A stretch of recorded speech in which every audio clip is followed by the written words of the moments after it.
Assalamualaikum warahmatullahi wabarakatuh. Perkenalkan, nama saya Aribu Bocil. Ini vlog perdana saya. Dan hari ini kita mau jalan-jalan. Saya dengan istri saya dan teman-teman mau jalan-jalan ke Pesarian Jokobau. Ada apa di Pesarian Jokobau? Makam siapakah yang ada di sana? Mari ikuti kami. Jangan di skip ya. Tolong di subscribe, like, and share. Oke.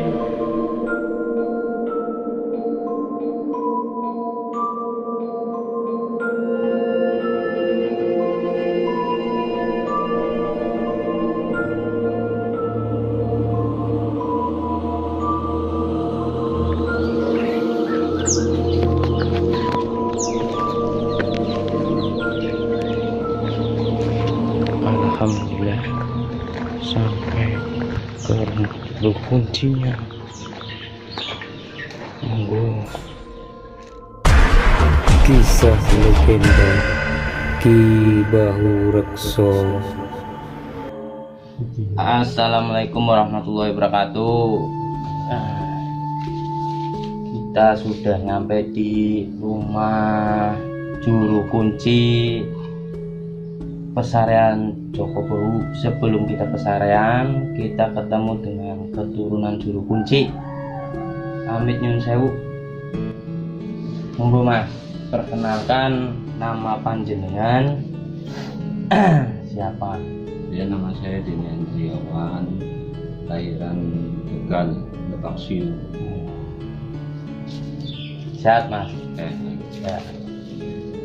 Untuk pertanyaan pertama, bagaimana sejarah Temenggung Bahu Rekso datang ke Kabupaten Tegal, khususnya ke Lebak Siu, dan tahun berapa Mbak Bahu Rekso ke sini, serta tujuan datang ke sini itu apa Mas? Monggo. Sebetulnya yang saya tahu itu Mbak Bahu Rekso cuman menceritakan waktu saya masih posisi keadaan baru-barunya pintar itu. Saya belajar dari yang Bahu Rekso itu, beliau cuma mengatakan saya datang ke sini ini karena posisi dalam perjuangan agama Islam. Berarti dulu dengan didatengin sama Bapak Temenggung Bahu Rekso itu? Iya, cuman beliau mengatakan Cuk, belajar ilmu itu butuh tahapan, butuh yang namanya puasa. Terus beliau itu mengatakan saya di sini ini karena waktu itu di dalam perjalanan itu keadaan sedang lagi sakit, sekedar keadaan lagi luka. Lalu beliau disembuhkan di desa Lebak Siu bersama sesepuh leluhur Mbak Sama Yuda, Ki Gede Subayu, terus ama Mbak Seji, terus Ibu Samuna Aulia zaman dulu ya, penyusunan Kalijaga juga ada. Berarti Mbah Bahu Rekso itu datang dari mana Mas? Dari kota Kendal. Iya, asal dari kota Kendal. Berarti kan luka dia panglima perang ya Mas? Iya. Yang ditunjuk oleh kisahnya kalau nggak salah ditunjuk oleh Raja Mataram Islam. Perang dengan VOC di Batavia. Iya. Ya benar Mas. Terus Mas, lanjutannya ya, habis diobatin sama siapa aja? Mbah Gede Subayu, Mbah Sama Yudo. Iya. Akhirnya menetap di Lebak Siu sini. Lebak Siu, karena posisinya beliau keadaan sedang sekarat dan tidak mungkin lagi melanjutkan perjalanannya untuk kembali ke kota Kendal. Saking bingungnya beliau itu, prajuritnya yang Bahu Rekso saking setianya waktu itu, akhirnya mengurus beliau dirawat. Saking sudah panggilan dari Yang Maha Kuasa, beliau meninggal. akhirnya dikubur di kota Lebak Siuh bersama para waliullah, para sesepuh Lebak Siuh dikubur di sini. Nah, dikubur di sini pun beliau menitipkan pesan, jangan bilang siapa-siapa maupun pada dari kotaku Kendal, termasuk Kesesi, lahirannya Kesesi. Nah, pas itu beliau dikuburkan di sini. Nah, tinggal satu anak buahnya, bingung. Nah, ketika saya tinggal satu ini, nanti cara penyampaian untuk menyampaikan ke kota Kendal ini gimana caranya? Terutama ke keluarga ya, kerabat. Akhirnya anak buah itu balik lagi ke kota Kendal membawa kitab ilmu yang terus dibawa, cuman senjatanya nggak dibawa, cuman kitabnya saja, kitab suci Al-Quran. Terus bawalah ke kota Kendal. Nah, sampai kota Kendal anak buahnya itu meninggal. Nah, begitu meninggal dikubur di sananya, disangkainya Eyang Boborokso. Akhirnya salah paham, eyangnya sebetulnya meninggalnya di sini, Lebak Siuh. Nah, memang dalam ilmu kitab Al-Quran juga ilmu dalam ilmu kejawen maupun ilmu itu tuh dibawa ke kota Kendal. Itu sampai sekarang masih ada di kota Kendal. Nah, bangsanya rompi ataupun pusakanya ya di sini, jubahnya juga masih di sini, masih ada gitu. Pamit nyun sewu Mas, untuk jubah sama pusaka nanti kita bisa lihat Mas. Wah, itu mah nggak berani ya. Nggak bisa. Karena apa? Itu keluarnya ibarat setahun sekali lebaran jimat itu harus dikeluarkan gitu, dibersihkan. Karena kalau untuk dikeluarkan sekarang itu melanggar dari tata aturan. Waktu ada kiai besar juga suruh Habib Lutfi menata kitab suci Al-Quran dari ilmu Al-Quran ini, saya ini itu ditata aja sebenarnya sudah melanggar aturan. Cuman dalam posisinya karena untuk menerapkan asal Islam itu supaya tatah dan masyarakat khususnya Indonesia maupun dari seluruh Pulau Jawa itu supaya tentrem dan supaya jangan ada keributan, akhirnya Al-Quran itu ditata dengan Abah Ubaid suruhan Habib Lutfi itu seperti itu. Nah, supaya negara ini aman. Karena posisi dari seluruh negara itu, kata orang pintar maupun kata apa, katanya tergantung dari pusaran sininya. Sebab ini pusaran bumi.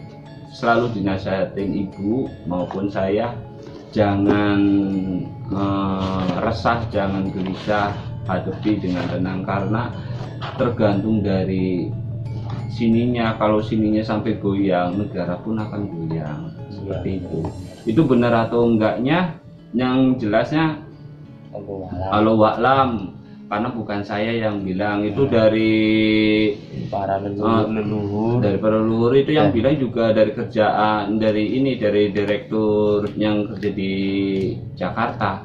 Tiba-tiba kesini pakai jubah, saya juga nggak tahu orangnya siapa, kenal apa enggak orangnya. Pakai mobil dia. Alhamdulillah kami cuman ngurus sebagaimana titipan Allah.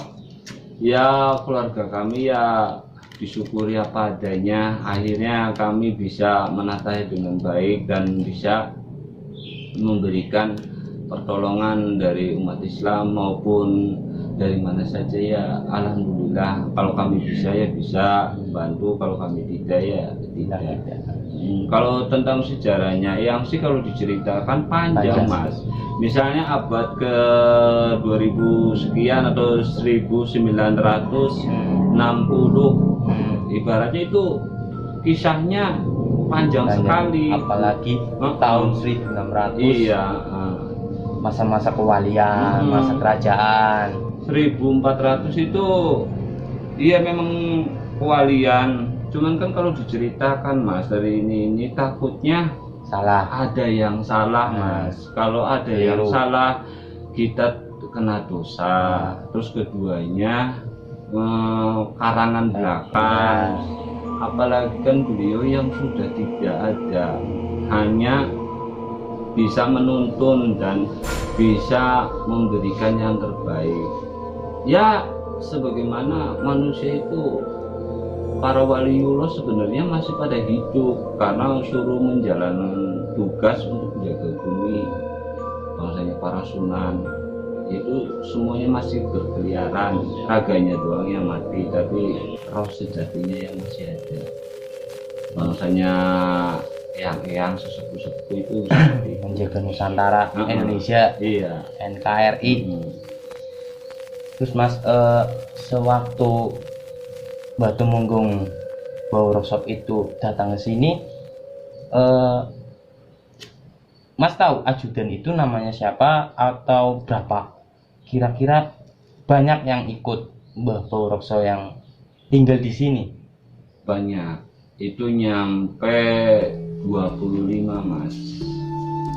Terus yang satu balik ke sana, tiba-tiba sampai sana meninggal. Balik ke Kendal ya? Nah, Mbah Baurekso di sini, Panglima Tegal juga di Kota Kendal. Namanya Mbah Senogati, makamnya. Ya, saya juga tahu dinamakan Mbah Gubuk juga, yaitu dekat Gubuk Sari. Mbah Senogati itu dekat Gubuk Sari. Asli Tegal, tapi Panglima Tegal. Panglima Tegal tapi di Kendal atau di sini? Di Kendal. Di Kendal. Kendal asli. Karena di waktu yang posisi keadaan lagi sakit, nah terus menyuruh Panglima Tegal, Mbah Senogati, beliau suruh diutus ke Kota Kendal untuk mengamankan dari kerajaannya, sehingga beliau sampai dalam pertempuran jatuhnya ke Gubuk Sari seperti itu. Dari tukar barter. Dan juga meninggal di sana ya? Iya, meninggal di sana. Makamnya hampir sama, dekat musola di tengah-tengah desa Mbah Senogati. Panglima Tegal. Tumenggung Baurekso, kisah-kisahnya apa aja Mas? Kalau saya kisah-kisahnya itu, Eyang itu orangnya sabar dan Eyang itu orangnya nerima. Beliau itu tidak ada karakter misalnya dendam, tidak ada, ataupun harus membalas, tidak ada. Yang setahu saya diajarkan beliau itu ilmu silat, terus ilmu cara mengobati orang, terus ilmu cara puasa, maupun ilmu cara menilai orang seperti itu. Eyang walaupun diapain, dijelekan maupun disalahgunakan untuk minta togel atau untuk minta apa, Eyang hanya cuma senyum dan meratap nangis. Itu ada yang ziarah sampai minta togel, nomor togel Mas? Banyak Mas, sampai ada yang minta togel, minta pesugihan. Makanya kadang-kadang Eyang itu nangis cu. Umat manusia itu kadang membuat saya nangis. Datang pakai peci, pakai tasbih, kok mintanya kekayaan. Bung ya, mau kaya harus kerja, harus yang namanya punya pikiran dikasih sama Allah, harus mikir, punya tangan harus dikerjakan, punya kaki harus berjalan kemana. Kadang-kadang yang tuh cuman bisanya menangis meratapi umatnya Allah yang selalu seperti itu. Kadang-kadang saya juga ketika saya doa itu ada sajen-sajen yang untuk setan, bangsanya ya apel atau bangsanya sajen-sajen lah, pokoknya banyak jajan-jajan. Kadang-kadang saya sedih sebenarnya Mbah Workshop juga nggak minta begituan ya mas. Iya nggak gitu, cuman yang kalau yang datang seperti itu wujudnya mau berokso sebenarnya jin. Ataupun korin yang Iya, menyerupai. Jadi bangsanya iblis maupun siluman akan berusaha untuk manusia itu menyembah setan, disesatkan bahwa akan kuturuti, tapi kan rupanya bukan eyang itu rupanya Walaupun rupanya dari penyamaran lah, istilahnya penyamaran rupa eyang Workshop, ternyata itu kan hanya penyamaran jin semata, ya. buat menyesatkan umat manusia. Ada, inilah yang terjadi sekarang ini. Kita nggak tahu sebenarnya hati orang itu mau apa. Ziarah hanya untuk ziarah, untuk lebih dekat Gusti Allah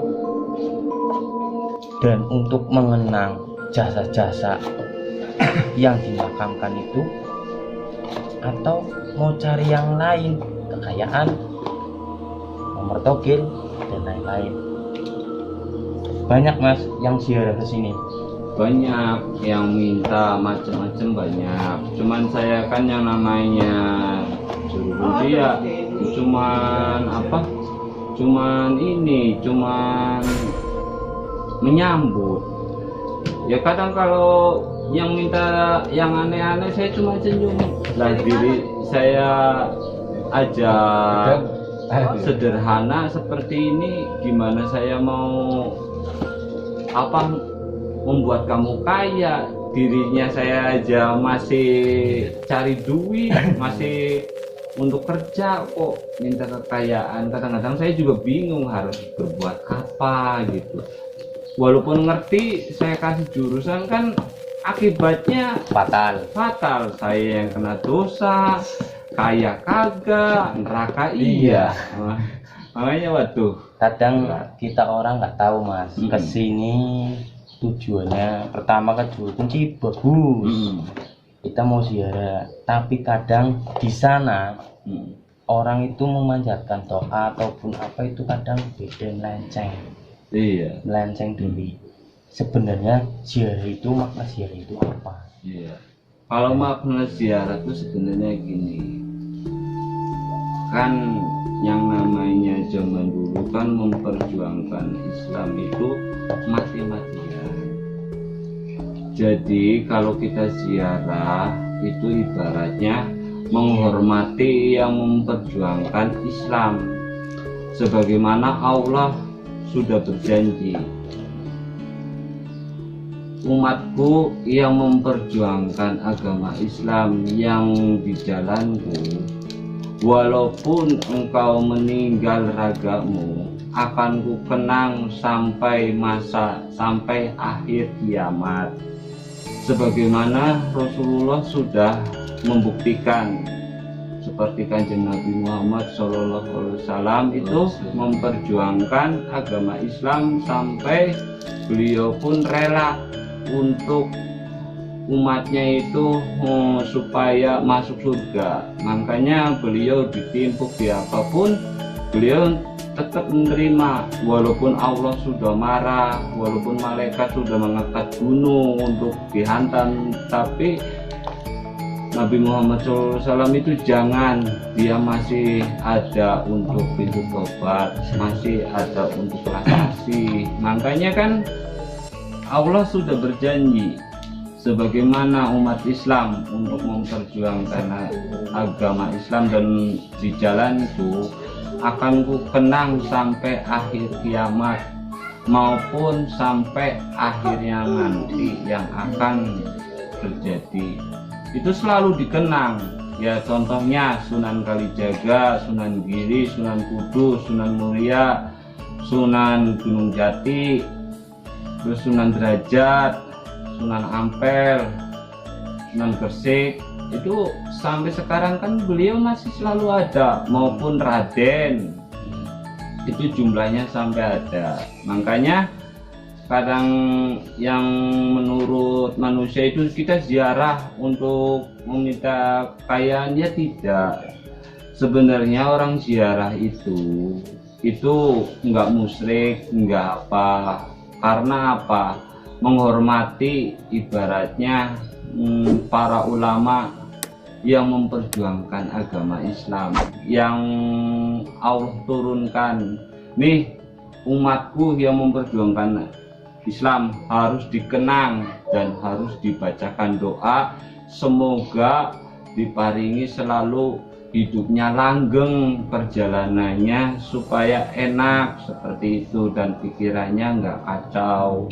Tapi kalau yang datang kesowan terus minta ini minta itu, ya orang sudah mati kok dimintain. Kadang-kadang ya itu yang disalahkan. Itu yang nggak nalar. Itu yang nggak nalar.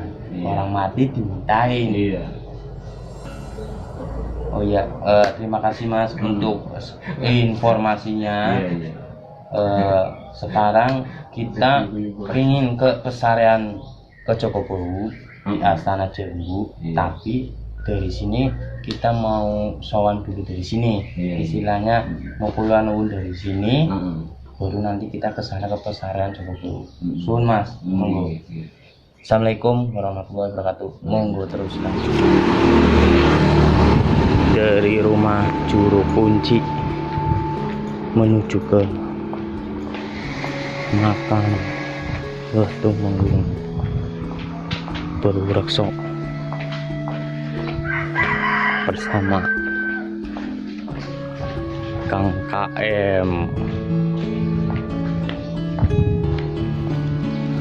Kita menuju ke makam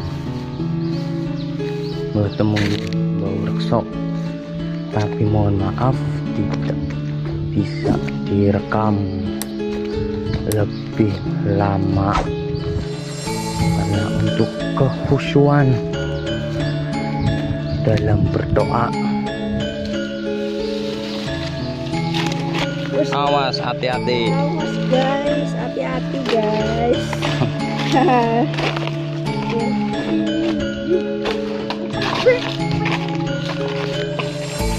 Aku lemes bukan karena ilmu, tapi aku lemes karena lapar.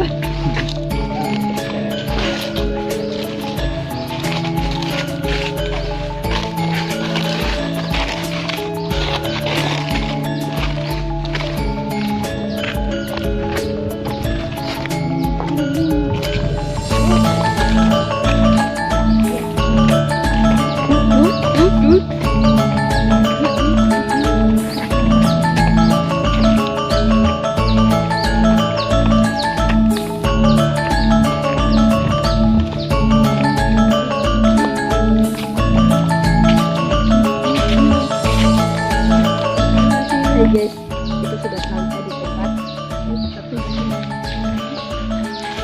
Mohon maaf guys, kita sampai sini ya. Kita matiin dulu soalnya biar khusyuk dalam berdoa.